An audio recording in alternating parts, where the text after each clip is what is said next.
Hello guys, good morning. Ayan, gumawa ko ng waffle. Parang cake na rin siya. Char, di ko alam kung anong pangalan doon. So, ito guys, sinubukan ko yung binili ko kahapon ng machine. Ayan, ititingnan natin siya guys. Ready, 1, 2, 3. Wow! Ayan. So ngayon, little on pa na, i-brown pa natin yan. So ito po yung nabili ko kahapon. So work ng 5 Real. Ayan. Nakabili po ako ng ito. So, ita-try natin, guys. Ayan na siya, guys. Ready na yung aking waffle. Ayan. Nag-try tayo, guys.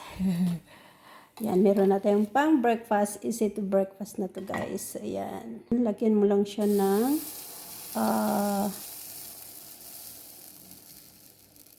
flour.